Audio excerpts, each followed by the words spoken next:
और इतने लेंथ मांग रहे हैं वो। तो ये इतना भी पॉसिबल नहीं है, क्योंकि इतने से उनके बाल है, उसमें हेयर एक्सटेंशन लगाए तो वजन कितना हो जाएगा बालों, है ना? थोड़ा भारीपन लगेगा, बहुत सारी चीजें होती है जो फेक चीजें फेक ही कहलाती है। सबसे पहला अब आते हैं हेयर एक्सटेंशन। हेयर एक्सटेंशन कितने टाइप्स के होते हैं? हेयर एक्सटेंशन 3 टाइप्स के होते हैं। सबसे पहला hair extension, 3 types of hair extension, 3 types of hair extension. सबसे पहला लिखो keratin bond extension. Keratin bond extension ये होता है केराटिन, जो बीन्स रहते हैं, जैसे बीन वैक्स आपने देखा होगा सैलून वगैरह में, ऐसे ही बीन्स टाइप रहता है, ये होता है केराटिन। इसको क्या बोलते हैं? बीन बोलते हैं। क्या बोलते हैं? Glue bean. ग्लू बीन, इसको ग्लू बीन बोलते हैं। केराटिन बॉन्ड एक्सटेंशन लिखी आपने, ये होता है केराटिन बॉन्ड एक्सटेंशन, जो किससे वो होता है? मेल्ट होता है एक्सटेंशन आयरन से।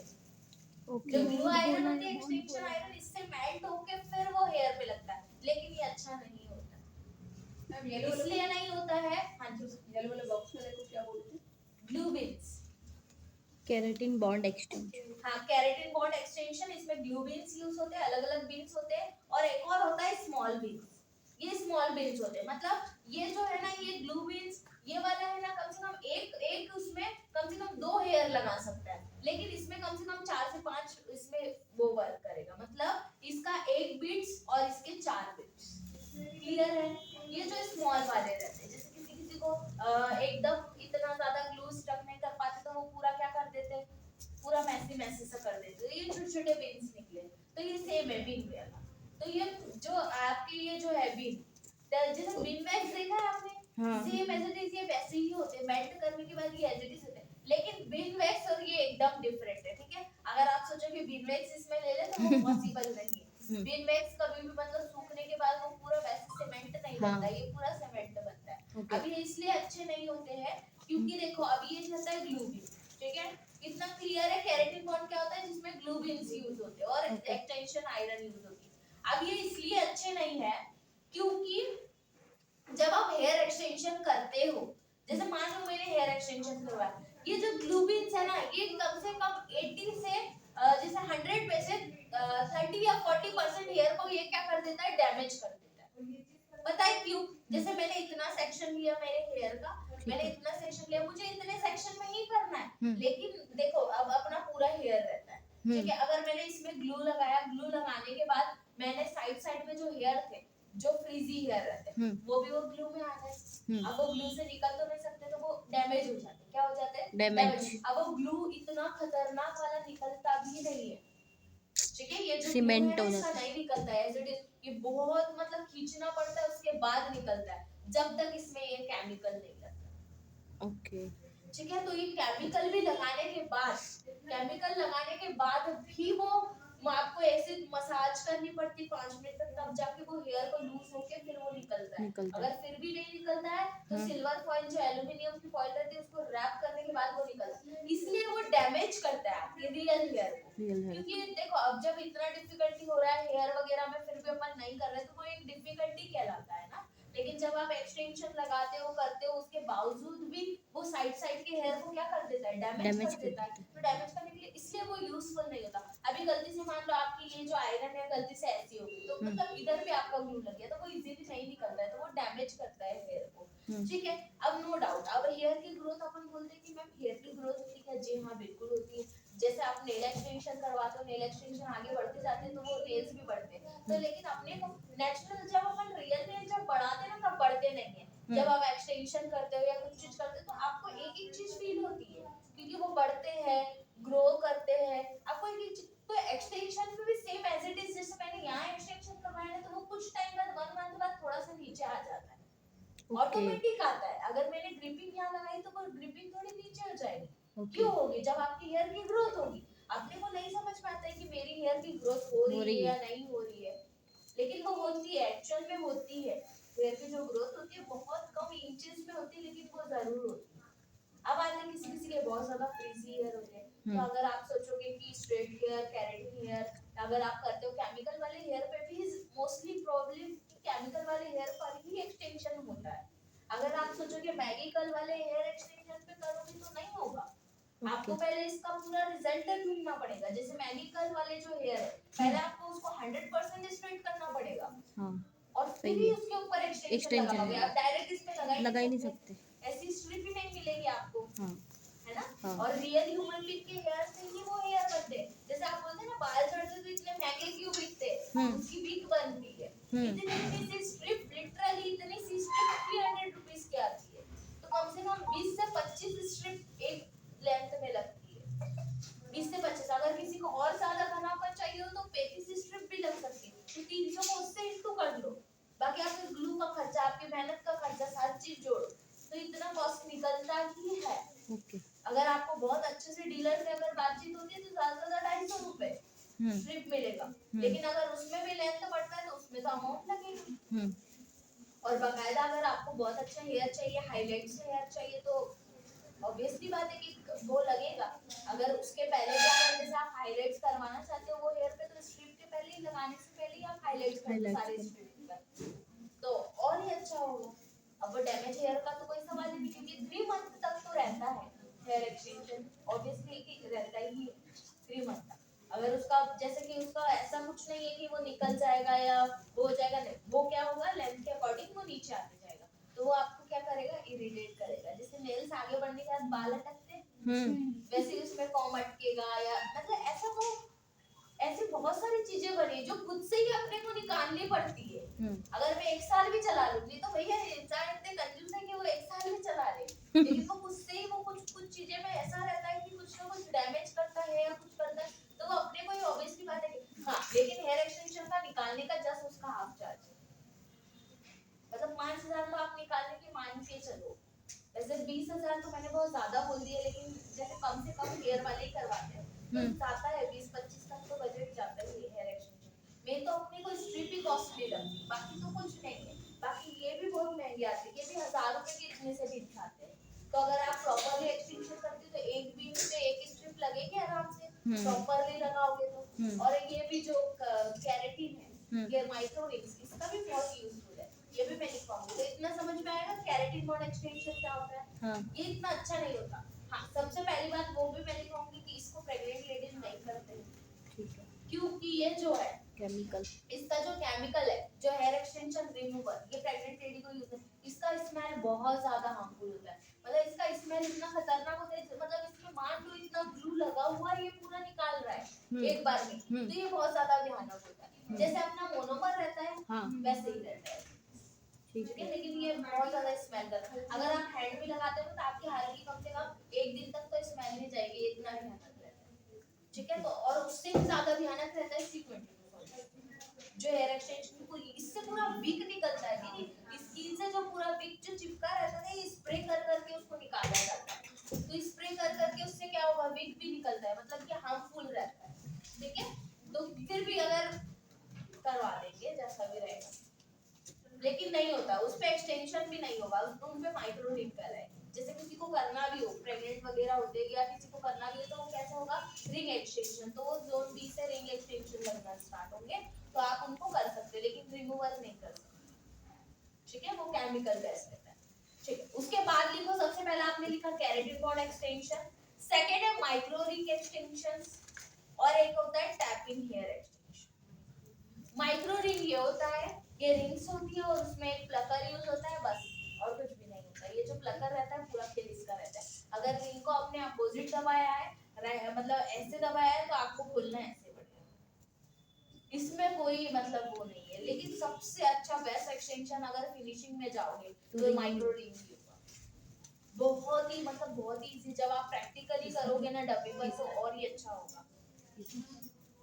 Micro ring extension, micro ring और tapping hair extension, tapping hair extension, micro ring and tapping.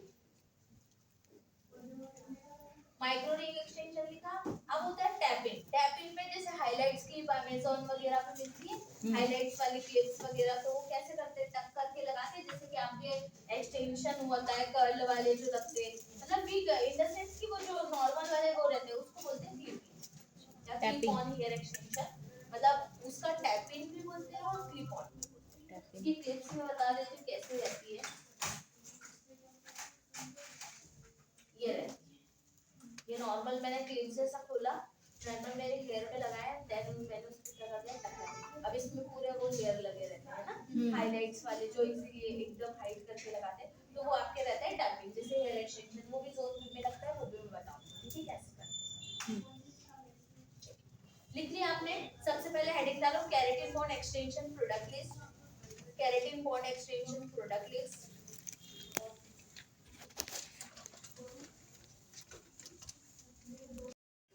Section clip, section clip, यार मुझे डमी दे देना ना, आ जाओ सेक्शन निकालो डमी के, हेयर एक्सटेंशन के सेक्शन निकालो। एक्सटेंशन आयरन, हाँ एक्सटेंशन आयरन, फिर लिखो सेक्शन क्लिप, लिख लिया? फिर लिखो small section clip, small section clip ये होती है स्मॉल वाली, ठीक है, स्मॉल सेक्शन क्लिप। बहुत ज्यादा अगर हेयर इरिटेट करते तो इसको पूरा टक करके उधर के साइड लेना, स्मॉल सेक्शन क्लिप। फिर लिखो टेलकॉम, टेलकॉम सेक्शन निकालने के, टेलकॉम बोलिए लो, हाँ टेलकॉम, दो डमी दे दो, दो लगेगी, दो डमी लगेगी, हाँ एक उसमें वो बताऊंगी केराटिन और एक फिर, ठीक है। उसके बाद टेलकॉम लिखा, फिर लिखो foil paper, foil paper, zone भी निकाल दो यार, हमारे इसमें जोन भी बोलते हैं, टीसर ना लगे तुम्हारा हेयर स्टाइल वाला, ठीक है। टेलकॉम लिखा, फिर foil paper, plastic foil, plastic foil, फिर लिखो white toothbrush, white toothbrush, white toothbrush. ये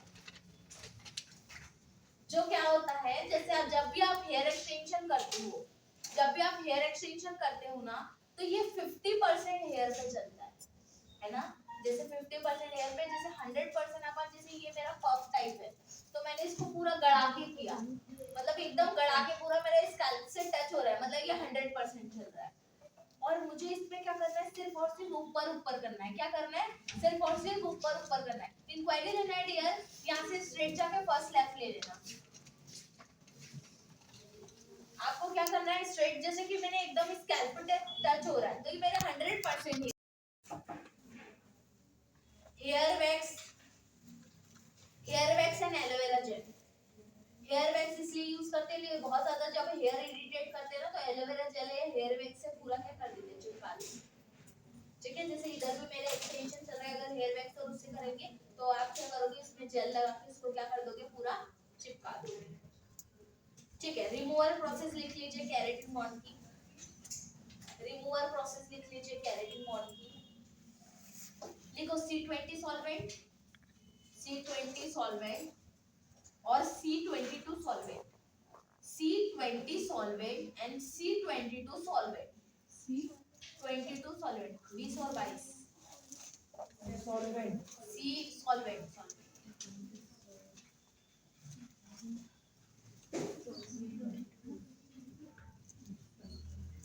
20 और 22 ये बस लिखा, C20 सॉल्वेंट और C22 सॉल्वेंट,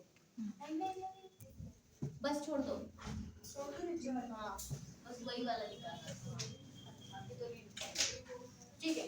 उसके बाद रिमूवल C20 सॉल्वेंट, C22 लिखा, अब इसमें लिखो कि प्रेग्नेंट लेडी को ये चीज यूज नहीं करते हैं, ये जो दो सॉल्यूशंस है इसको यूज नहीं करते, जो सॉल्वेंट है, don't use on pregnant lady और migraine person, pregnant, don't use on pregnant lady and migraine person, migraine वालों को भी नहीं करते, ठीक है, क्लियर है?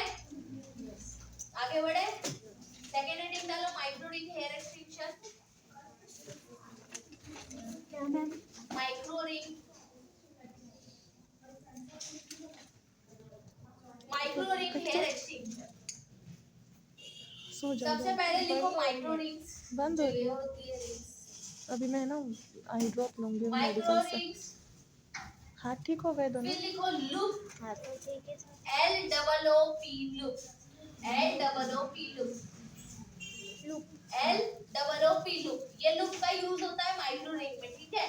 अगर माइक्रो रिंग एक्सटेंशन करते हो तो रिंग के बिना ये अधूरा है और इसके बिना रिंग अधूरी, ठीक है। ये दोनों मिला मिला साथी है, ठीक है। तो सबसे पहले माइक्रो रिंग लिखा, फिर लिखो लूप, LOOP लूप। फिर उसके बाद लिखो एप्लीकेटर, एप्लीकेटर मींस होता है पिंचेस, एप्लीकेटर बहुत काम का होता है, ठीक है। एप्लीकेटर क्यों हंस रहे थे? ठीक है, आजा आजा, कोई करवाना है। माइक्रो रिंग लिखा, फिर लूप लिखा, फिर applicator and section clip, section clip telecom, telecom के बाद लिखो सेक्शन क्लिप लिखा, टेलकॉम लिखिए, फिर लिखो white tooth, white tooth com, white tooth com, ये लो सेक्शन निकालना, white tooth com, fake hairs and measurement tape. Measurement tape आपको पूरा फिंगर से ही करना है, वो मैं बताऊंगी कैसे फिंगर से आपको मेजर करना है। मेजरमेंट टेप, फेक हेयर भी वाइट टूथ कॉम के बाद, फेक हेयर और फिर मेजरमेंट टेप, ठीक। तो अब आते हैं सबसे मेन मुद्दे पर।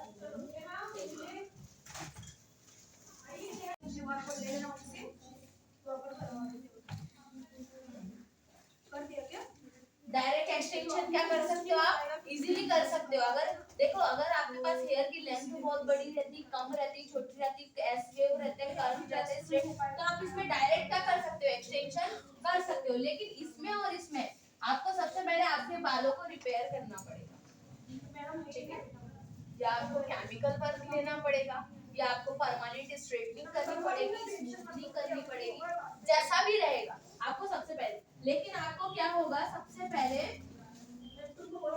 जैसे एस पे हुआ और स्ट्रेट हुआ, ठीक है, दोनों जो हेयर है इसमें आपको डायरेक्ट एक्सटेंशन तो कर सकते हो डायरेक्टली, लेकिन इसमें और इसमें सबसे पहले आपको या तो आप कोई केमिकल वर्क ले लो, जिससे क्या हो, आपकी ये वाले जो वी वेव और मैगिकल ये क्या हो जाए, स्ट्रेट हो जाए। मतलब अपने को जब अपन एक्सटेंशन करते हैं तो सबसे पहले एस वेव और मैगिकल को आपको रिपेयर करना पड़ता है, अदरवाइज आप नहीं कर सकते। या आप परमानेंट स्ट्रेटनिंग करवा लो, केराटिन करवा लो, या वो करवा लो स्मूथनिंग, तो आप एज इट